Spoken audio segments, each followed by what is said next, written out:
Hi, welcome to my channel Work with Colors.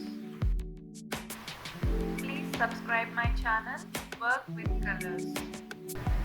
దొండకాయ పచ్చడి చేసే విధానం తెలుసుకున్నామండి. కావలసిన పదార్థాలు: దొండకాయలు 1/2 కిలో, 2 టమాటాలు, 10 నుంచి 15 మిర్చి. దొండకాయల్ని టమాటాలని క్లీన్ చేసుకొని ముక్కలుగా కట్ చేసుకోవాలి. ఇప్పుడు ఒక ప్యాన్ పెట్టుకొని దొండకాయ ముక్కలు, టమాటా ముక్కలు, మిర్చి, ఉప్పు, పసుపు, ఆయిల్ 2 స్పూన్స్ వేసుకొని ఫ్రై చేసుకోవాలి. ఫ్రై అయిన ముక్కలు చల్లార్చుకున్నాక ఒక మిక్సర్ జార్లోకి తీసుకొని జీలకర్ర, వెల్లుల్లి, చింతపండు వేసుకొని గ్రైండ్ చేసుకోవాలి. ఇప్పుడు ఈ గ్రైండ్ చేసుకున్న దాన్ని తాలింపు వేసుకుందాం. ప్యాన్ పెట్టుకొని 1.5 స్పూన్ ఆయిల్ వేసుకోవాలి.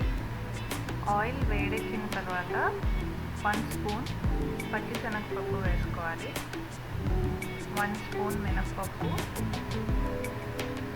ఒక 1/2 స్పూన్ ఆవాలు, ఒక 1/2 స్పూన్ జీలకర్ర వేసుకొని పప్పులు హాఫ్ వేగేదాకా వేయించుకోవాలి.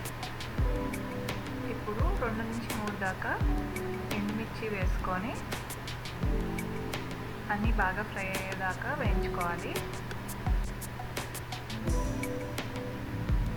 ఇప్పుడు 2 కరివేపాకు రెబ్బలు వేసుకొని అన్నీ ఫ్రై అయిన తర్వాత గ్రైండ్ చేసుకున్న పచ్చడిలో మిక్స్ చేసుకోవాలి.